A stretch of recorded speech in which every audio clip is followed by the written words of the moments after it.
यह कहानी पूरी तरह काल्पनिक है। इसमें दिखाए गए सभी पात्र, स्थान और घटनाएं लेखक की कल्पना पर आधारित हैं। किसी जीवित या मृत व्यक्ति, संस्था, धर्म या समुदाय से इसका कोई संबंध मात्र संयोग हो सकता है। इस वीडियो का उद्देश्य केवल मनोरंजन है। कृपया इसे वास्तविकता न समझें। अगर किसी को इससे ठेस पहुंची हो, तो हमें खेद है। यह जानबूझकर नहीं किया गया है। करीब 76 से 80 वर्ष की उम्र के 3 वृद्ध पुरुष दरबार में आए थे। उन्होंने निवेदन किया कि वे खदानों में काम करना चाहते हैं या फिर मछुआरे या शिकारी बनकर देश की सेवा करना चाहते हैं। उनके परिवार पीछे खड़े थे और अजीब बात यह थी कि वे सभी आरव राठौर की ओर कुछ माफी मांगती हुई नजरों से देख रहे थे। आरव को समझ नहीं आया कि वे इस तरह क्यों देख रहे थे, लेकिन जैसे जैसे वह इन बुजुर्गों से बात करता गया, उसे इन नजरों का मतलब पूरी तरह समझ में आने लगा। तीनों खुद को बैल जितना बलवान बताते थे। एक का नाम वासुदेव, दूसरे हरिराम और तीसरे का नाम पंकज था। बेशक आरव उन्हें खदानों में काम करने की अनुमति नहीं दे सकता था, जब तक कि उसे यह यकीन न हो जाए कि ऐसा कोई काम उनकी सेहत पर असर नहीं डालेगा। वह जब इन तीनों को देखता तो उसे लगता, अगर ये लोग किसी तूफानी दिन बाहर खड़े हो गए, तो हवा इन्हें उड़ाकर कहीं ले जाएगी। अरे लड़के, क्या तू हमें कमजोर समझता है? हरिराम ने गरजते हुए पूछा।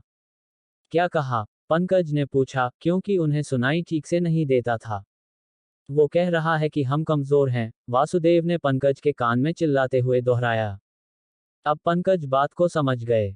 क्या तूने हमें कमजोर कहा? पंकज गरज पड़े। आरव को हंसी भी आ रही थी और रोने का मन भी। उसने कब कहा था कि वे कमजोर हैं? ये लोग तो सीधे सीधे उसके शब्दों का गला घोंट रहे थे। तुझे पता है ये कौन है? पंकज ने वासुदेव की ओर इशारा करते हुए पूछा। मुझे कैसे पता होगा भाई, आरव ने मन ही मन सोचा। वासुदेव ने जैसे ही यह सुना, वे दोनों तरफ घूम घूम कर फोटोशूट जैसा पोज देने लगे और अपने अदृश्य मांसपेशियों को फोड़ने लगे। जानता है ये कौन है? हरिराम चिल्लाया।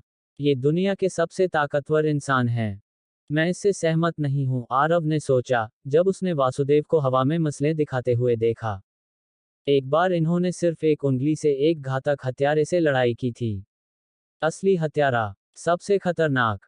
उसने तलवार से वार किया और इसने उंगली से रोक लिया, फिर उसी उंगली से उसका कान काट दिया। हरिराम ने हाथों को हवा में नचाते हुए बताया। भाई, क्या हम वुक्सियत दुनिया में जी रहे हैं? सच में। फिर उसने उसी कान को दूसरी उंगली से जोड़ भी दिया और दाएं पैर से उसके हमले रोके। पंकज बोले, ये बायोलॉजी का अपमान है। इन्होंने वियना से कैरोना महाद्वीप तक बिना नाव के तैरकर यात्रा की। भाई, इनके हाथ पांव गल जाते इतने में। समुद्र की मछली पकड़ी जो एक महल जितनी बड़ी थी, और उसको चटनी बना दिया। वो मछली नहीं, वेल थी, और वो भी बच जाती। इन्होंने 5 पहाड़ी चट्टानों को दाएं हाथ से उछाला और बाएं हाथ से शराब पीते रहे। क्या ये सुपरमैन है? वासुदेव ने जब देखा कि आरव अब भी नहीं मान रहा, तो मुंह फेरते हुए बोले, ठीक है, अगर तुझे यकीन नहीं, तो मैं साबित करता हूं। किसी के कुछ कहने से पहले ही उन्होंने पास रखे एक बड़े पत्थर को उठाने की कोशिश कर डाली। चटाक। कहने की जरूरत नहीं, कोशिश असफल रही।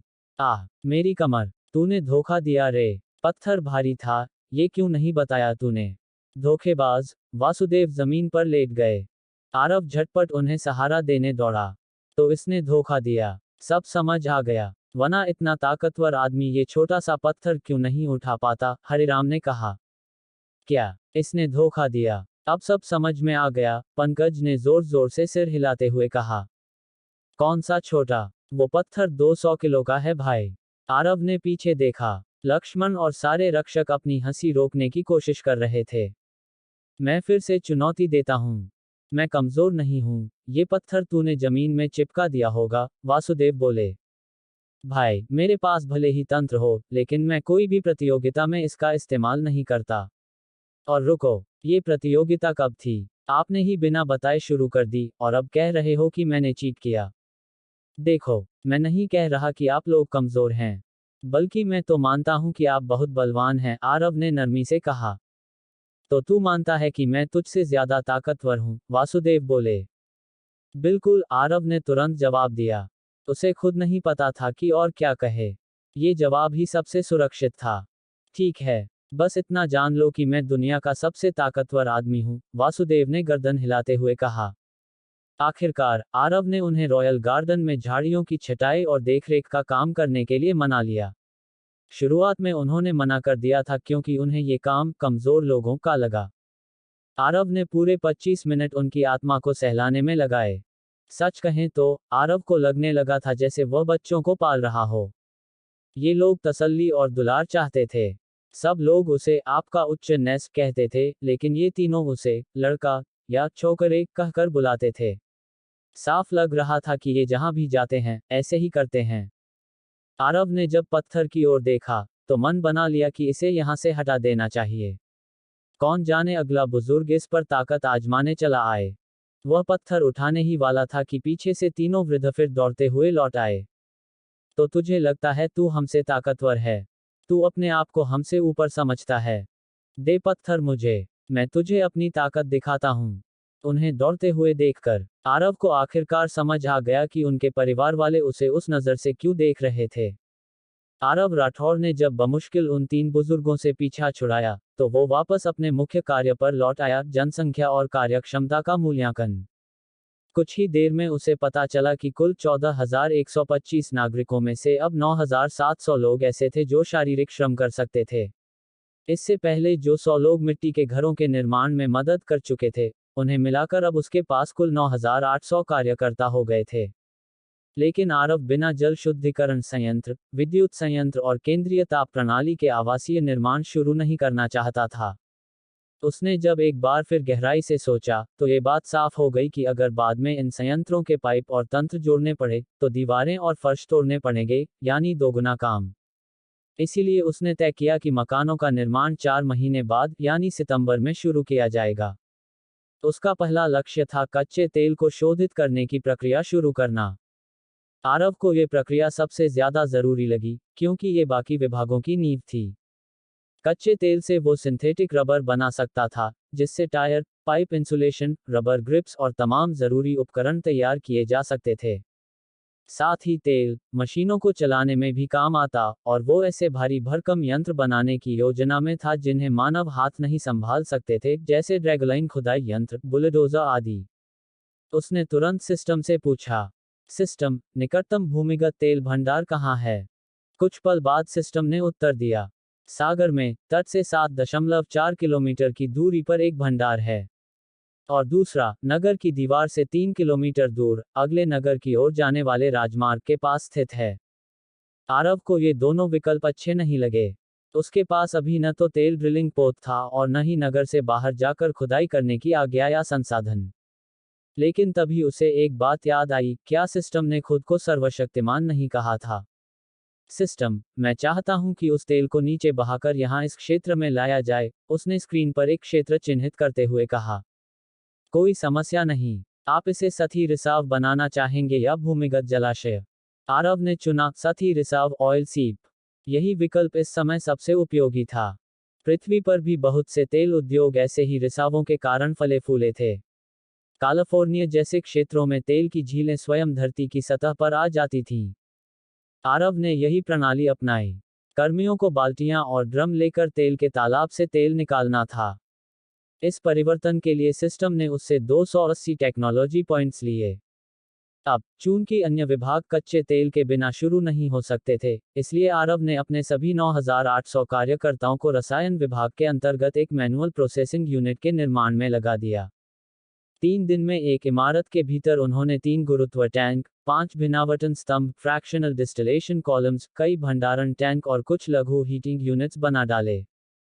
गुरुत्व टैंक जमीन से ऊंचाई पर बनाए गए ताकि तेल नीचे की ओर स्वतः बह सके। 3 टैंकों की व्यवस्था इसलिए की गई ताकि एक के भरने और स्थिर होने के समय बाकी 2 चालू रह सकें। 2 दिन के भीतर गुरुत्व बल ने तेल और पानी को अलग कर दिया। नीचे से पानी निकाला गया और ऊपर से तेल भिन्नावटन स्तंभों की ओर बहा। प्रमुख विज्ञानी, जो रसायन शास्त्र के दीवाने थे, आरव से चिपक कर हर प्रक्रिया को आंखें चौड़ी करके देख रहे थे। युवराज, क्या हम अब भिन्नावटन चरण में प्रवेश कर चुके हैं? आरव मुस्कुराया, हाँ, अभी प्रक्रिया शुरू हुई है। मैं समझाता हूँ। प्रमुख विज्ञानी अब बच्चों की तरह व्यवहार कर रहे थे। आरव सोचने लगा, अगर मैंने कभी जल शोधकरण दिखाया तो ये शायद दिल का दौरा ही पड़वा लेंगे। प्रत्येक स्तंभ में 6 आउटलेट और एक इनलेट था, जिनसे क्रमशः पेट्रोलियम गैस, पेट्रोल, मिट्टी का तेल, डीजल, चिकनाई वाला तेल, ईंधन तेल और टार निकाला जाता था। तेल जैसे जैसे गर्म हुआ, उसकी विभिन्न परतें भिन्न तापमान पर ऊपर उठीं और अलग अलग आउटलेट से निकाली गईं। कुछ उत्पादों को मिनी हीटिंग सिस्टम से गुजारा गया ताकि शुद्धता बनी रहे। अब चूंकि कोई कूलिंग सिस्टम नहीं था, आरव ने पाइपों को समुद्री जल से भरे एक्वेरियम जैसे टैंक से गुजारा और उनमें पारा मिलाया ताकि गैसें ठंडी होकर तरल में बदल सकें। पारा सामान्य दाब पर बर्फ जैसा ठंडा तरल होता है। प्रमुख विज्ञान फूले नहीं समा रहे थे। उन्होंने सब कुछ किताबों में पढ़ा था, लेकिन आज सामने देख रहे थे और उन्हें लग रहा था कि पूर्वज देवी देवता झूठे थे, असली तो आरव ही था। आरव ही ईश्वर का संदेशवाहक है। अगर आरव को ये पता होता, तो वो तुरंत इस विचार को रोक देता। उसका मानना साफ था, मैं बस एक माध्यम हूँ। ना मैं ईश्वर हूँ, ना ही उसका दूत। सप्ताह के अंत में, पहला कच्चा तेल बैच पूरी तरह प्रोसेस होकर तैयार हो गया था। साथ ही साथ, डीजल, टार और अन्य तेल उत्पादों की पहली खेप भी सफलतापूर्वक तैयार हुई। रात के सितारे बईमठ रिवरडेल सिटी। तेज हवा पेड़ों से टकरा रही थी और दूर कहीं झींगुरों की आवाजें आ रही थीं। एक आदमी ने शांत लेकिन सख्त लहजे में कहा, उसने प्रस्ताव स्वीकार कर लिया है। 2 हफ्तों में वो यहाँ पहुंच जाएगा। आज का दिन सेना के लिए नियम कानून तय करने और विभिन्न पदों के कार्य विवरणों को नए सिरे से परिभाषित करने के लिए निर्धारित था।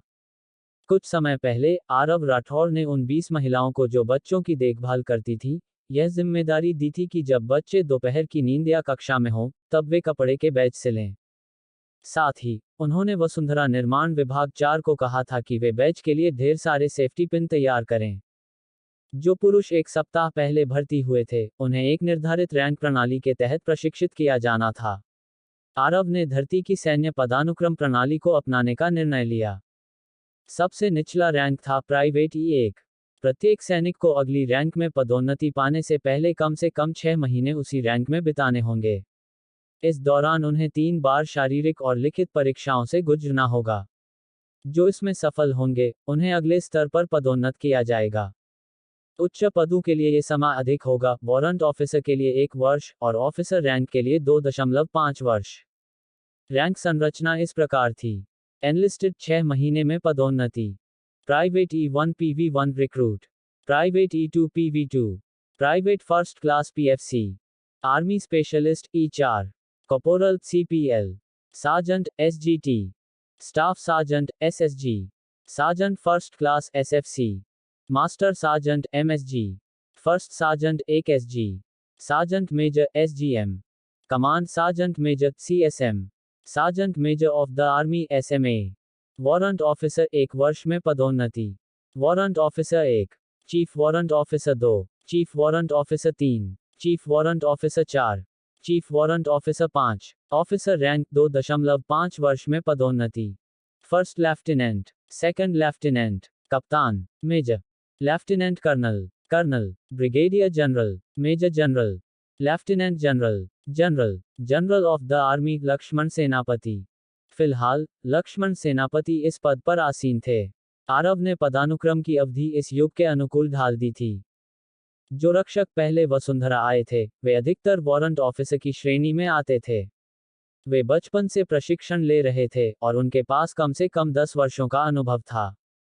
नए 1200 रंगरूटों में से केवल 300 ही पूर्व योद्धा थे, बाकी आम नागरिक थे जिन्होंने स्वयंसेवक के रूप में सेना में भर्ती ली थी। सिर्फ 1 सप्ताह में, ये नए रंगरूट, पुरुष और महिलाएं, अपने निर्णय से बेहद खुश थे। उन्होंने प्रशिक्षण लिया, पढ़ाई की और एक दूसरे के साथ मजबूत रिश्ते बनाए। पूर्व गुलामों ने भी अब खुलकर बोलना शुरू कर दिया था, और अब वे हल्के फुल्के मजाक भी करते थे। उनके लिए ये सैनिक जीवन बिल्कुल नया, सुरक्षित और आनंददायक अनुभव था।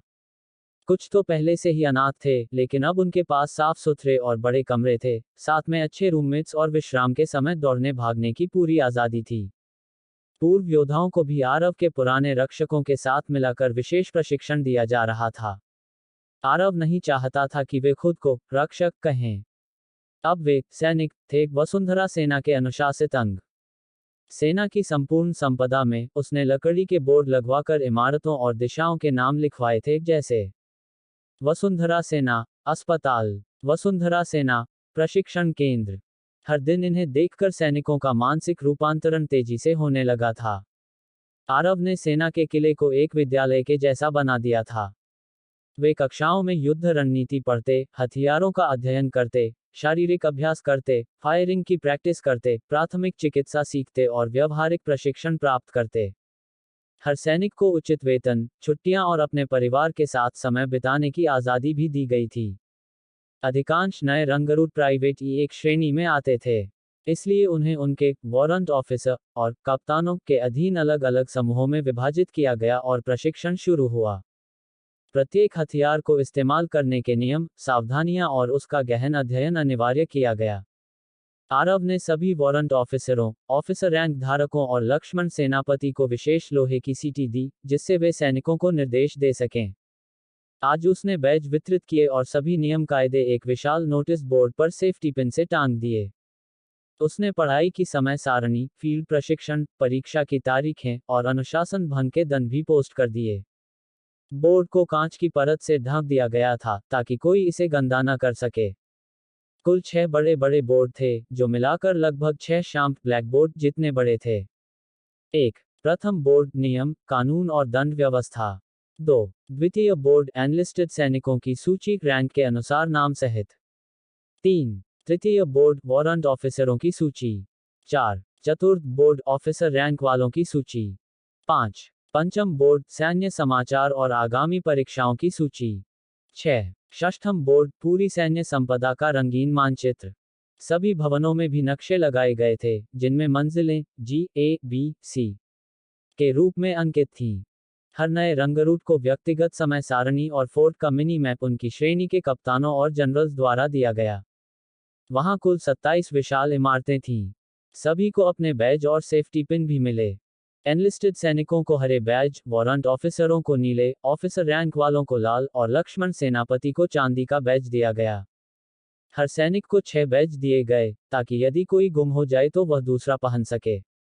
आरव ने निर्माण विभाग 4 से प्रत्येक सैनिक के लिए लॉकर, ताले और चाबियां बनवाने के साथ साथ एक व्यवस्थित अवरोध पाठ्यक्रम ऑब्स्टिकल कोर्स भी तैयार करवाया। दिन के अंत में कुछ लोग अपने नए रैंक और बैज से उत्साहित थे, तो कुछ पूरी फोर्ट की खोज में मस्त।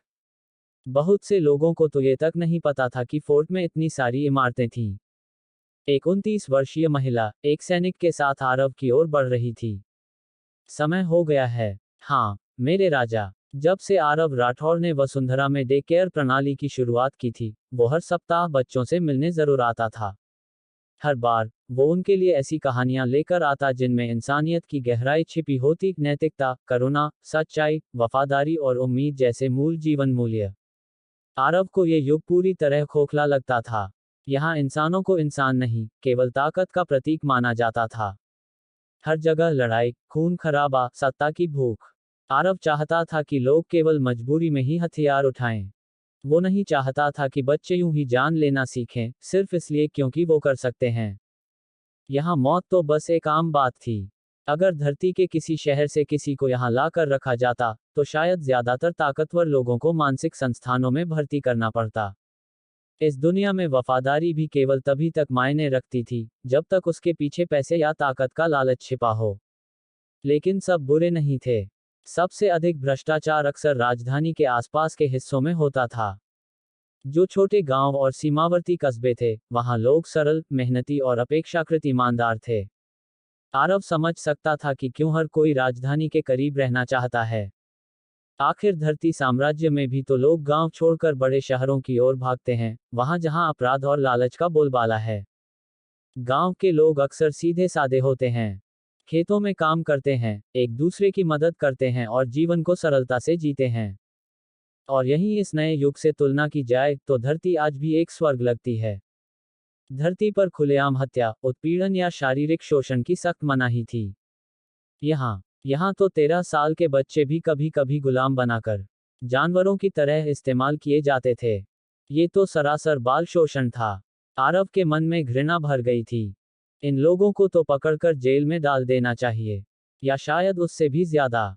राजा बर्न से लेकर बड़े सेठों तक कई लोग इस अधम व्यवहार में लिप्त थे। आरव को ये संसार अब कूड़ेदान जैसा लगने लगा था, लेकिन हार मानना उसके स्वभाव में नहीं था। उसने तय किया वसुंधरा को एक ऐसा स्थान बनाएगा जहां केवल उन लोगों को शरण मिलेगी जो पीड़ित हैं, गुलाम या शरणार्थी। जहां वो एक ऐसा जीवन जी सके जो सम्मान और सुरक्षा से भरा हो। एक ऐसा स्वर्ग जो धनवान लोग भी ना बना सकें। यह उसका संकल्प था। हर सप्ताह 4 से 14 वर्ष के बच्चे भवन के सबसे बड़े कक्ष में इकट्ठा होते। वो जमीन पर पालथी मारकर बैठते, अपनी चमकती आंखों से इंतजार करते, आज आरव भैया कौन सी कहानी सुनाएंगे। डॉट डॉट हजारों साल पहले एक प्राचीन साम्राज्य था चीन। वहां एक सुंदर और साहसी लड़की रहती थी। उसका नाम था मोलान। जैसे ही आरव ने कहानी शुरू की, बच्चों के चेहरे गंभीर हो गए। जब उन्हें पता चला कि एक जोड़ी बनाने वाली ने मोलान को यह कहकर ठुकरा दिया कि वह कभी भी विवाह योग्य नहीं होगी, तो उनके चेहरे पर निराशा छा गई। और जब ये बताया गया कि मोलान का पिता एक बार फिर युद्ध के लिए बुलाया गया है, तो उनकी आंखें नम हो गईं। आरव मुस्कुराया, बच्चों के मन में अब कहानी की जिज्ञासा घर कर चुकी थी। पता है मोलान ने उस रात क्या किया? बच्चों ने अपनी गर्दनें हिलाईं और धीरे धीरे उसकी ओर झुक गए। उस रात उसने लिया एक बहुत बड़ा फैसला। इतना बड़ा कि बच्चे अब सांस रोककर सुन रहे थे। पीछे खड़ी सहायिकाएं भी बेचैनी से कहानी के अगले हिस्से की प्रतीक्षा कर रही थीं। महाराज, अब तो बता ही दीजिए, उन्होंने मन में सोचा। लेकिन आरव तो जैसे बच्चों की उत्सुकता में और रंग भरना चाहता था। उसने अपने पुरखों की आत्मा से प्रार्थना की, फिर पिता की तलवार उठाए और अपने लंबे बाल काट दिए। उसके बाद पिता की योद्धा की पोशाक पहन ली, एक पुरुष की तरह। पूरा हॉल एक साथ चौंक उठा। योदान साम्राज्य क्रैशिश। एक मिट्टी का फूलदान जमीन पर फेंका गया, जो 5 कांपते हुए आदमियों के पास से बाल बाल बचते हुए टूटा। वे सभी चुपचाप घुटनों के बल बैठे थे। उनके दिलों में उनके सामने खड़ी औरत शुद्ध राक्षसी प्रतीत होती थी। तुम जाहिल मूर्खों, कहाँ गए वो लोग? कोई भी जवाब नहीं दे रहा था, सभी घबराकर जमीन की ओर देख रहे थे। उसने एक सेब उठाया और उनकी तरफ फेंका। उत्तर दो हरामियों, वह चिल्लाई। महारानी, हाँ, हमने पूरी कोशिश की। पर एक आदमी डरते हुए बोला। पर क्या? क्या मुझे सब कुछ खुद करना होगा? बोलो। वे समझ नहीं पा रहे थे कि बोलें या नहीं। बोलेंगे तो मरे, नहीं बोलेंगे तो भी मरे। महारानी, हम केवल ये पता लगा पाए कि वो लोग साम्राज्य से एक जहाज में निकल चुके हैं। हमारे सैनिक पूरी कोशिश कर रहे हैं। तो तुम कह रहे हो कि ये मेरी गलती है? हिम्मत कैसे हुई? वह गुस्से में चिल्लाए और पास रखी तलवार उठाकर उस आदमी का बायां हाथ काट डाला। चकाक। बेकार, लोग हाथ के लायक भी नहीं। असल में वह उसका सिर उड़ाना चाहती थी, लेकिन आदमी ने वक्त रहते पीछे हटकर अपने हाथ ऊपर किए, जिससे उसका हाथ कट गया और जान बची। सिर से अच्छा हाथ ही गया, उसने सोचा। उसकी आंखों से आंसू छलकने को थे, लेकिन अगर वह आवाज निकालता, तो वह पागल रानी न सिर्फ उसे, बल्कि उसके पूरे परिवार को मरवा देती। अपने खून से सने हाथों को देखकर रानी और भी भड़की हुई लगने लगी। तभी एक दासी अंदर आई और उसके कान में कुछ फुसफुसाया। रानी ने तलवार नीचे रख दी और शांति से अपने सिंहासन पर बैठ गई। तुम सब जा सकते हो।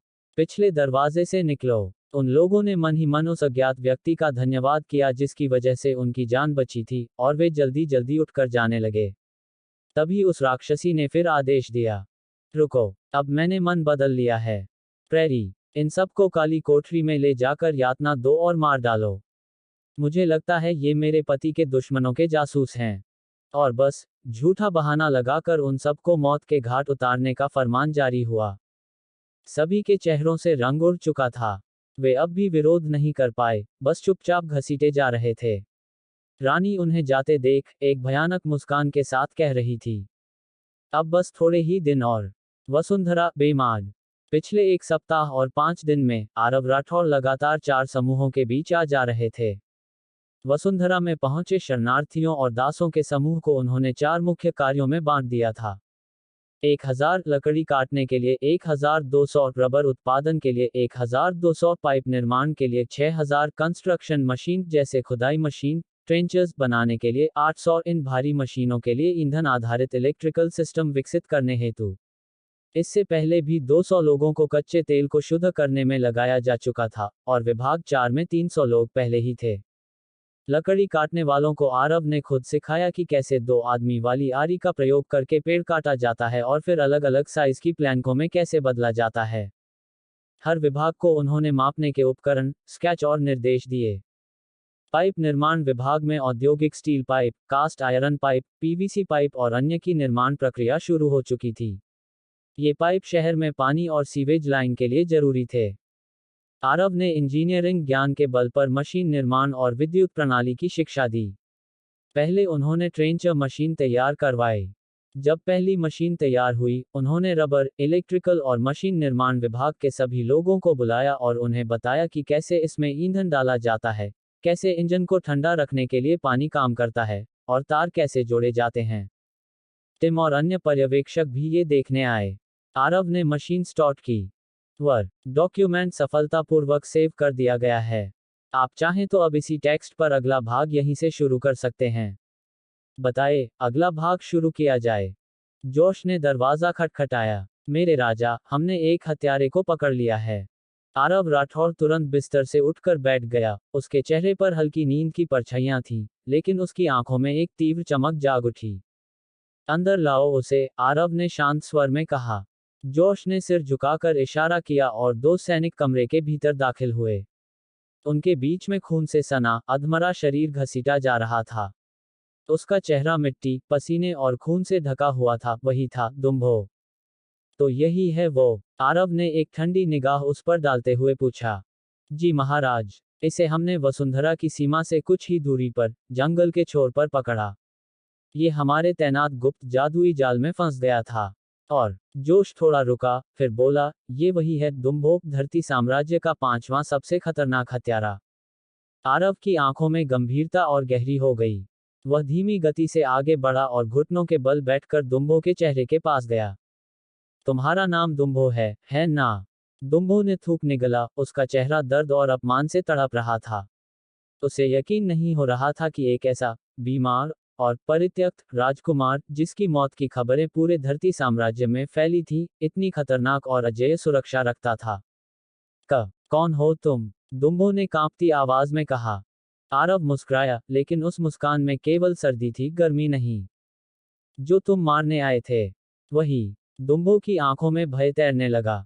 मुझे मार डालो, लेकिन मुझे इन लताओं से आजाद करो। ये चीज, ये इंसानों से भी ज्यादा क्रूर है। आरव ने उसकी बांह से एक कांटेदार बेल हटाई और बोला, मुझे पता है। ये जादुई बेलें हैं, जिन्हें हमने मोमो रक्षा मंडल नाम दिया है। ये बिना आवाज के शिकार करती हैं। जोश ने आगे बढ़कर कहा, महाराज, क्या इसे बंदी बनाकर रख लें या?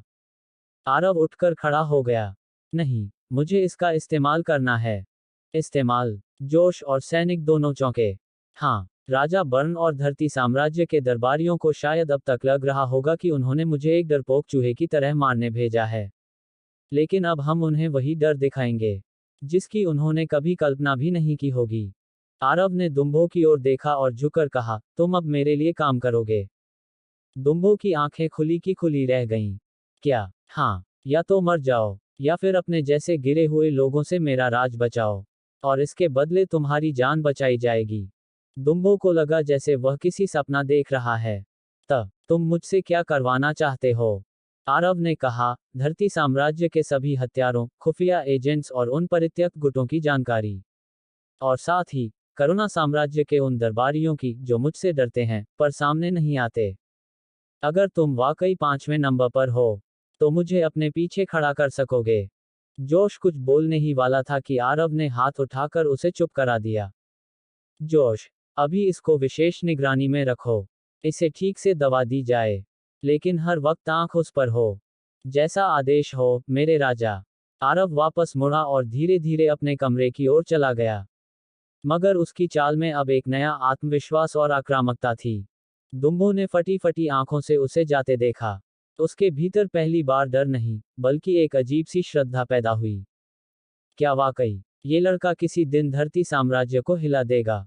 वजह ये थी कि आरव राठौर खुद उस हत्यारे से नहीं भिड़ा, क्योंकि अगर वो ऐसा करता, तो ये समझाना बहुत झंझट भरा हो जाता कि उसे पहले से इस हमले की खबर कैसे थी। इसलिए उसने पर्दे के पीछे रहकर एक नाटक रचाया ताकि गार्ड अचानक उस हत्यारे को पकड़ सकें। और अगर वो सिस्टम के जरिए शहर के द्वार के बाहर टेलीपोर्ट कर भी जाता, तो ये सवाल उठता कि वो अचानक गेट पर मौजूद सैकड़ों गार्ड्स के बीच से कैसे निकल गया। बहुत झंझट थी। आरव का महल काल कोठरी। क्या तुम इन बेलों को मेरी देह से हटाने नहीं जा रहे हो? डंबो ने घृणा और घमंड से भरे स्वर में कहा। आरव ने उसे देखा, फिर लक्ष्मण सेनापति के कान में कुछ फुसफुसाया। लक्ष्मण थोड़ा उलझा, लेकिन फिर भी उसने वही किया जो राजा ने कहा। डंबो को इस बात से फर्क नहीं पड़ता था कि उसे किस तरह की यातना दी जाएगी। वो इतनी आसानी से टूटने वाला नहीं था। एक हत्यारे के तौर पर उसे बचपन से ही उसके उस्ताद ने रोजाना यातनाएं दी थी ताकि वो दर्द से डरना छोड़ दे। उसे लगता था कि एक नाकाम और निकम्मा राजकुमार आरव राठौड़ क्या जाने यातना क्या होती है। लेकिन आरव राठौड़ ने उसकी सोच पढ़ ली थी। हर यातना मारपीट से नहीं होती। डंबो जैसे आदमी के लिए तो ऐसी यातना बस एक खेल जैसी होती। आरव ने लक्ष्मण से जो सामान मंगवाया था वो लाया गया। आरव ने बेलों के बीच बड़ी सावधानी से उसके कपड़े काटे और उसके शरीर पर तेल डालकर उस पर नमक छिड़क दिया। फिर उसके पैरों को खारे पानी में डुबो दिया। लक्ष्मण, बारी, मेजर जनरल और डंबो सभी पूरी तरह उलझन में थे। क्या वो उसे पका रहा था? ये कौन सी यातना थी? धरती पर जब आरव विश्वविद्यालय में विश्व इतिहास की अनिवार्य कक्षा ले रहा था, तब उसने एक रोचक बात पढ़ी थी। 17वीं सदी में टिकल टॉर्चर, गुदगुदी यातना यूरोप, चीन, मिस्र, रोम और अन्य जगहों में इस्तेमाल होती थी। द्वितीय विश्व युद्ध में भी नाजी जेलरों ने इस विधि का प्रयोग कर कैदियों को मौत तक पहुंचाया था। आरव बस इसका प्रभाव आजमाना चाहता था। 3 मिनट बाद कप्तान ट्रे 4 बकरियां कमरे में लेकर आया। बकरियां आते ही डंबो की तरफ दौड़ी और पूरी शक्ति से उसके शरीर को चाटने लगीं। Slurrp Slurrp Slurrp. 12 मिनट में ही डंबो हंसते हंसते रोने लगा था। लगातार हंसी से शरीर कार्डियक अरेस्ट या अस्फिक्सिया दम घुटना का शिकार हो सकता है। यातना बढ़ती रही और डंबो को सांस लेना कठिन हो गया। उसका शरीर दर्द से कराह उठा। कृपया, हाहा, रुक जाओ, हाहा, मैं बता दूंगा, जो भी जानना है। डंबो रोते हुए गिड़गिड़ाया। कमरे में मौजूद सभी लोग हतप्रभ थे, ये यातना इतनी भयानक थी। उसे तो बस हंसते देखा। आरव ने यातना कब दी? डंबो के अंदर जलन और अपमान का तूफान उठ रहा था। उसने कसम खाई कि अगर कभी मौका मिला, तो आरव को जरूर मार डालेगा। आरव ने उसकी हत्यारी सोच महसूस की और मुस्कुराया। उसने आदेश दिया कि बकरियों को रोक लिया जाए, फिर वो डंबो के पास गया।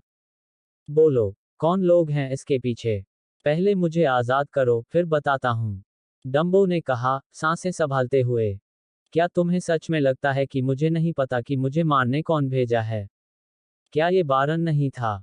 सच्चाई ये थी कि आरव को खुद भी नहीं पता था। लेकिन उसने हालात का विश्लेषण करके अपने पूरे शाही परिवार को संभावनाओं से बाहर कर दिया था। जिन लोगों ने पहले ही उसे जहर दिया था, वो अब हत्यारा क्यों भेजते? उन्हें तो लगता था कि आरव मरने ही वाला है। उसके भाई बहनों के लिए वो कचरा था, कीड़ा, जिसे देखने लायक भी नहीं समझा जाता। लेकिन नगर प्रमुख और बारन, ये लोग अलग थे। राजा ने नगर प्रमुख को राजधानी बुला लिया था और खदानों से पैसा कमाने का लालच अब भी बाकी लोगों के भीतर था। आरव बस डंबो की प्रतिक्रिया परख रहा था। डंबो चौंक गया। उसने आरव की आंखों में झांका कि कहीं ये चाल तो नहीं। लेकिन उसे यकीन हो गया, इस नासमझ से दिखने वाले लड़के को सच में पता था। लेकिन तुम्हें नहीं पता कि वो किसके साथ मिलकर काम कर रहा है। अगर तुम मुझे खोल दो, तो मैं बता सकता हूँ। कमरे में सबको ये बुरा विचार लगा। लेकिन आरव मुस्कुराया, पास गया और उसे आजाद कर दिया। जैसे ही डंबो मुक्त हुआ, उसने तुरंत आरव की गर्दन तोड़ने की कोशिश की। लेकिन आरव ने कमर से चाकू निकाला और उसके एक्यूप्रेशर पॉइंट्स पर वार किया। डंबो की देह सुन्न हो गई। और आरव ने उसके गले पर एक सीधा वार किया और वही उसका अंत हो गया। तारांकन फैटेलिटी। आरव राठौड़ विंस। ये सब 1 मिनट से भी कम में हो गया। सब लोग आरव को आंखें फाड़कर देखने लगे। मेरे राजा, क्या आपको सच में पता था? गैरी ने पूछा। नहीं, लेकिन हमारे यहाँ आने के बाद जो कुछ हुआ, उसके आधार पर शक कर सकता था। मेरा परिवार मुझे कभी इतना गंभीरता से नहीं लेगा कि हत्यारा भेजे। कम से कम अभी तो नहीं। लेकिन अगर उन्हें लगा कि मैं मजबूत हो गया हूं, तब जरूर भेजेंगे। अभी तो उन्हें लगता है कि मैं अब भी बीमार हूँ।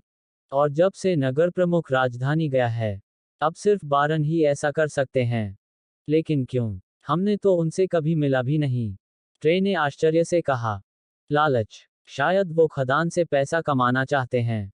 या उन्हें किसी भयानक जगह ट्रांसफर कर दिया गया हो। या शायद उन्हें अपनी ताक बढ़ानी हो। सभी ने सिर हिलाया। लेकिन सवाल ये है, कौन सा बारन?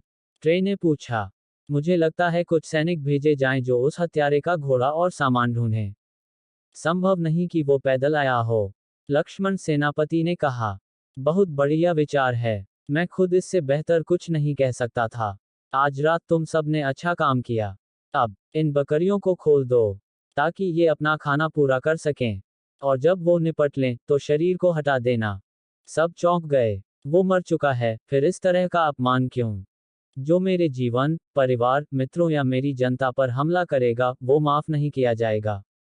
मैं अपने शत्रुओं को कभी नहीं छोड़ूंगा। मौत के बाद भी नहीं। आरव ने एक डरावने प्रभामंडल के साथ कहा।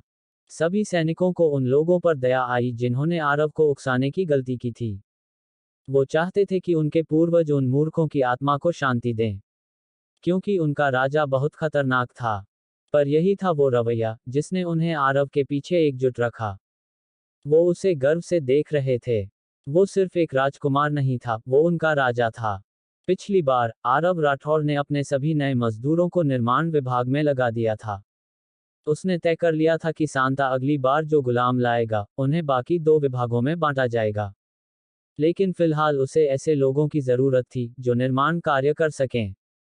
आज का उद्देश्य था सिंथेटिक रबर बनाना। हर सप्ताह उसे खान में काम कर रहे मजदूरों को प्राथमिक उपचार देना पड़ता था। हालांकि उसने वहां के लिए पटरी पर चलने वाले खान गाड़ी बनवा दिए थे, लेकिन पत्थरों को उठाकर गाड़ियों में भरते समय कई मजदूर अपने पैरों पर पत्थर गिरा बैठते थे। ये रोजमर्रा की समस्या बन चुकी थी। यहां तक कि इस युग के दस्ताने भी बेकार थे, बस 60% सुरक्षा ही दे पाते थे। लोग अपने हाथों में कपड़े लपेटकर पतले दस्ताने पहनते थे, लेकिन उससे क्या ही सुरक्षा मिलती। इसीलिए आरव का पहला ध्यान सुरक्षा पर गया। और इसीलिए उसने रबर के निर्माण का फैसला किया। धरती पर 90% उत्पादों में रबर होता था, साइकिल हैंडल से लेकर पाइप इंसुलेशन, स्कूल की मोहरें, यहां तक कि टूथब्रश तक। वो अपने वैज्ञानिकों को बिना सुरक्षा उपकरणों के काम करते नहीं देख सकता था। भविष्य में जब वे संक्षारक रसायनों करोसिव केमिकल्स के साथ काम करेंगे, तो क्या वो उनके जलने का इंतजार करेगा? उसे चाहिए थे मोटे रबर बूट्स, रबर दस्ताने, कानों को ढकने वाले मफ्स, आंखों की ढालें और हेलमेट्स। आरव को विश्वास था कि बिना सुरक्षा के कोई भी आधुनिक साम्राज्य खड़ा नहीं हो सकता। ये कोई वुशिया उपन्यास नहीं था, यहाँ लोग सच में मर सकते थे। पहले तो यहाँ डॉक्टर या नर्स भी नहीं थे। लोग घाव पर सिर्फ पानी डालकर कपड़ा बांधते थे। आरव खुद एक इंडस्ट्री नर्स बन गया था, जो सभी को प्राथमिक चिकित्सा देता था। सिस्टम से मिले खेती और औषधियों के ज्ञान के चलते उसे पता था कौन से पौधे कौन से घावों में लाभ देते हैं। अब उसके पास 7 डॉक्टर और 14 नर्सें थीं। हर डॉक्टर के साथ 2 नर्सें नियुक्त की गईं। तीनों औद्योगिक विभागों के लिए 3 डॉक्टर, सेना के लिए 1, स्कूल के लिए 1 और बाकी 2 को उसने एक नए अस्पताल में नियुक्त किया। ड्यूटी के दौरान वे डॉक्टर रसायन विज्ञान और गणित की किताबें पढ़ते थे जो आरव ने उन्हें दी थीं। उसका उद्देश्य था कि वे परमाणु, आयन, रासायनिक अभिक्रियाएं, मेटाबॉलिज्म और फार्मास्यूटिकल रसायनों को समझ सकें। वो चाहता था कि वे पहले गणित रसायन समझें, फिर जब सिस्टम से जीव विज्ञान बायोलॉजी की किताबें मिलें, तब वो उन्हें आगे सिखाए। और हाँ, नर्सें भी पढ़ेंगी। उन्हें दवाएं पहचाननी होंगी, इंजेक्शन देना सीखना होगा, और डॉक्टरों की सहायता करनी होगी। क्या होगा अगर डॉक्टर कोई झोला छाप हो और रोगी को जहर का इंजेक्शन देने लगे? क्या वे बस देखती रहेंगी? नहीं, उन्हें हर कदम की जानकारी होनी चाहिए। और जब उन्हें सब कुछ सिखाया जाएगा, तब वे वसुंधरा और अपने पेशे के प्रति पवित्र शपथ भी लेंगे। इस युग में शपथ को पवित्र और परम माना जाता था। अब डॉक्टरों की मदद से आरव ने अपने नर्सिंग कर्तव्यों से थोड़ी राहत ली थी। योजक चिन्ह, योजक चिन्ह, योजक चिन्ह। टिम, क्या सारे उपकरण और टैंक बन चुके हैं? आरव ने पूछा। आरव ने क्रूड ऑयल सिस्टम से मंगवाने के उसी दिन टिम को ये उपकरण बनाने का आदेश दिया था। अब 1 सप्ताह और 3 दिन बीत चुके थे। हाँ युवराज, सब तैयार है। अच्छा, विभाग 4 के नए मजदूरों में से 1200 लोगों को ले जाओ और पहले टैंक में पेट्रोलियम ऑयल भरवाओ। जी युवराज। टिम ने सिर झुकाया और चला गया। टैंक भरते ही प्रक्रिया शुरू हुई। आरव और मजदूरों ने पेट्रोलियम ऑयल, कोयला और हेक्सेन सॉल्वेंट को एकत्र कर 3 टावरों से पाइप के जरिए गुजारकर पानी की अशुद्धियां अलग की। फिर एक उत्प्रेरक कैटलिस्ट के साथ मिलाकर उसे शुद्ध किया गया और तब जाकर सिंथेटिक रबर बना। टिम और मजदूर उस सफेद दूधिया पदार्थ को देखकर हैरान थे। टिम, अब ये 2000 मजदूर यहीं रहेंगे और ये उत्पाद बनाएंगे। आरव ने उसे सैकड़ों पन्नों के निर्देश दिए। हर प्रकार के रबर उत्पादों में अलग रसायन मिलाने होते थे। 5 आवश्यक रसायनों के लिए 5 आउटलेट पाइप्स बनाए गए, जो मिल्की रबर स्टोरेज टैंक से जुड़े थे। आरव ने सबसे पहले कठिनतम कार्य चुना, टायर बनाना, खासकर निर्माण वाहनों के टायर। उसने एक पाइपलाइन का वाल्व खोला, जिससे दूधिया रबर उसके टैंक में पहुंचा। फिर उसने उसमें सिलिका, बिस ट्राइएथॉक्सिलाइप्रोपाइल और कार्बन ब्लैक मिलाया। आरव ने एक स्टील मिक्सिंग टैंक बनवाया था, जो पानी की ऊर्जा से सामग्री घुमाता था। ये मिक्सर कभी बंद नहीं होने चाहिए थे जब तक टैंक में कुछ हो, इसलिए हर 3 घंटे में पानी डाला जाना जरूरी था। एकसार मिश्रण बनते ही उसे एक बॉयलर टैंक में डाला गया। वहां एक और सॉल्वेंट और पानी मिलाया गया। सॉल्वेंट के वाष्पित होते ही सफेद रबर के छोटे छोटे बीन के आकार के गोले बन गए।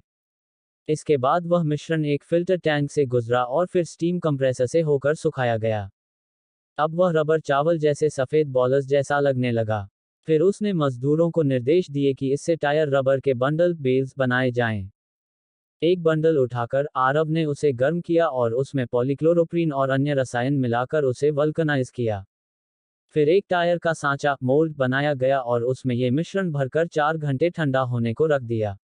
जब तक टायर ठंडा हो रहा था, आरव ने उन्हें अन्य रबर उत्पाद बनाना भी सिखाया। दिन के अंत तक आरव ने 4 जोड़ी दस्ताने, एक जोड़ी रबर के बूट और एक विशाल टायर तैयार कर लिया था। साथ ही अलग अलग उत्पादों के लिए ढेरों सुखाए गए रबर बंडल भी बन चुके थे। अब आरव निश्चिंत होकर अपने आगे के कदमों पर काम कर सकता था। अगर आप लोग इस कहानी का अगला भाग सुनना चाहते हैं, तो जल्दी से मेरे चैनल को सब्सक्राइब करें और मुझे बताएं कि आपको यह कहानी कैसी लगी।